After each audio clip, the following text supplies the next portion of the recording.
Many people picture the end of the world being something like an AI takeover, as if AI is just going to develop a mind of its own and turn on the human race. However, the threat of AI is much more complicated and not very well understood. Hi, I'm Sawyer Duncan, and today I will address what we should really be concerned about when it comes to AI and how this problem can be solved. What I will do is take you through what AI is, what the risks and concerns are. We're going to look deeper into those concerns and find the truth behind them. Then we'll look at who can help and how they can help us. And lastly, we'll look at people's arguments against what I believe is the best option to resolve the problem. Let's begin by understanding what AI is. Simply, AI is a machine that thinks. The basic idea of AI as a machine that thinks originates in ancient Greece. The first usage of what would become modern AI happened in 1950 when Alan Turing proposed the question, do machines think? He then created a test called the Turing test that determined if machines could think. In 1956, John McCarthy coined the term AI. In 1997, a robot beats the world champion. So AI has proven to be intelligible, but these things have been programmed into AI. They didn't just learn these things by experiencing life, they were programmed into the AI systems. So although AI has been very helpful to humankind, it has also caused a lot of fear. There's fear of too much reliance on AI, so people argue for reduced reliance. There has been job displacement, privacy concerns, and AI biases, as well as questions over legality. So let's look deeper into some of these issues. Job displacement. So the thing about job displacement is robots have been programmed to do these jobs for us as humans. It wasn't like they learned how to do it and we're just better at it than us. Like, we programmed these robots to do these jobs for us. Although it takes away industrial jobs, it opens up a lot of programming jobs. So, like, it's kind of a trade for industrial jobs swapped for programming jobs. Let's look deeper into privacy. So there are concerns that cyber attacks can steal other people's data and AI won't be able to protect it. So what we have to think about is that there are real people behind these AI attacks, or behind the cyber attacks, and they wish to cause harm to you and me for their own personal gain. So it's not the AI that's doing the attacks, and it's not the AI that's struggling to prevent these attacks. It's the people that are behind the attacks knowing these ways around AI blocking. So we also think about even when other AI is cyber attacking more AI, these AI they're attacking have been programmed by hackers, which are real people. Now let's look at biases.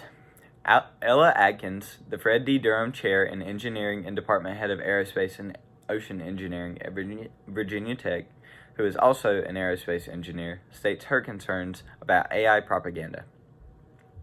In the article, she states, perhaps the scariest of all is the very real potential for AI joining existing web data mining counterparts to mislead and misinform the next generation.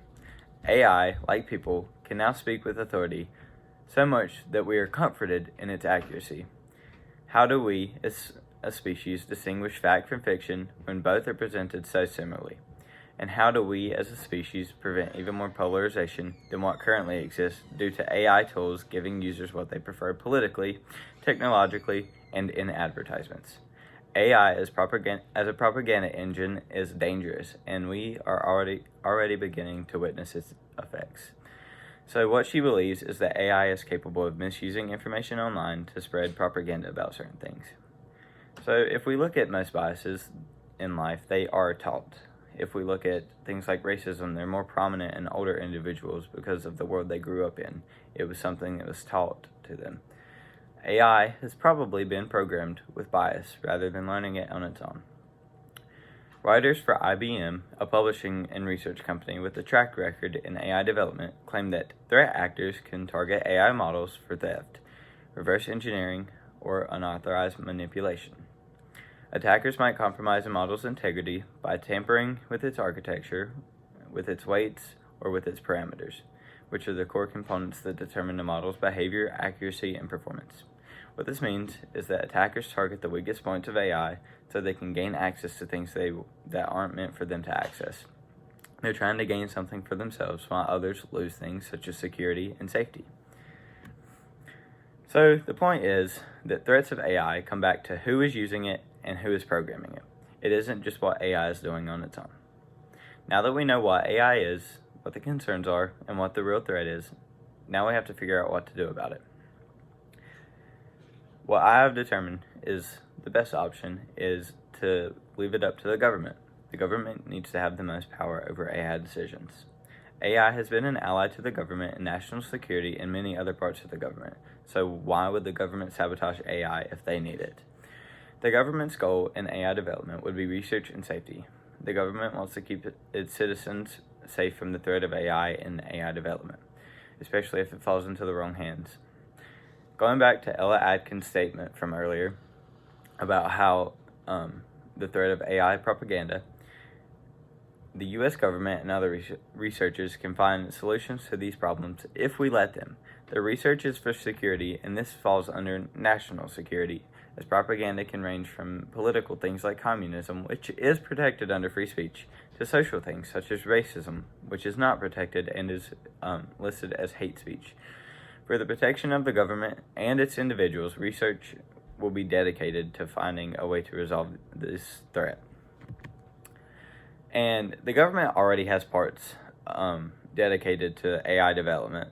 They are already very knowledgeable in this area, so why else wouldn't we leave it up to them? So this plan that I've created leaves three major things to the government: to set limits and oversee AI development. So in this way, developments would not get out of hand, and they would be prevented from getting leaked to the public before they're secure, as well as keep documents and developments confidential until secured for public use. And lastly, to make and enforce laws on AI use and misuse as well as abuse. Not everyone agrees with this idea, though. So the most common misbeliefs about this idea is, number one, the government is trying to take control and take our rights away.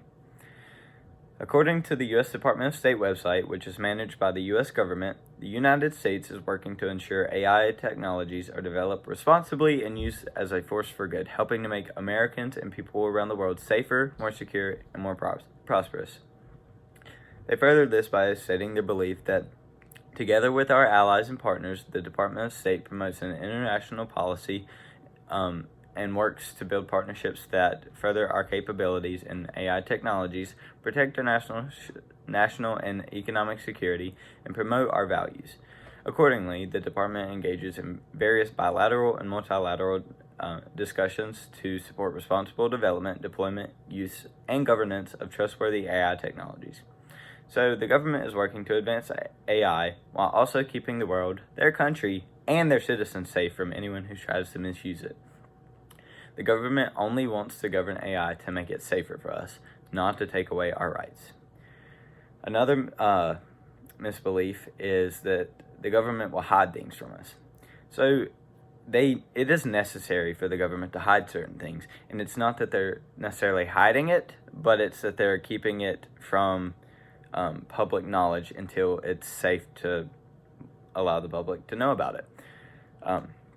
This is the whole point of the government heading AI, is so that we can secure developments and usage of AI until it's secure and safe for the public to use.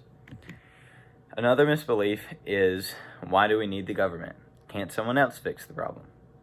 Governments in the entire world are the only ones able to make and enforce laws over AI. Citizens cannot force others to follow what they think is right, because even if they're morally right, there are evil people in the world that will not follow the same rules. Lastly, many say, why haven't they done these things yet, since they already have parts dedicated to it? The thing is that they have done things, just not to the extent of my plan. For example, the National Artificial Intelligence Act of 2020, and then there's multiple other policies, whether it's domestic or foreign, that have been dedicated to help fight this fight. So I hope that you can see why this is the best solution to the problem of AI threats. Today we have learned what AI is, how it truly threatens us, as well as the best solution to the problem, and why it is the best. I hope that you take this information and do your own research so that you can understand for yourself why we as humans are the risk behind AI, and maybe even create your own methods for resolving AI threats.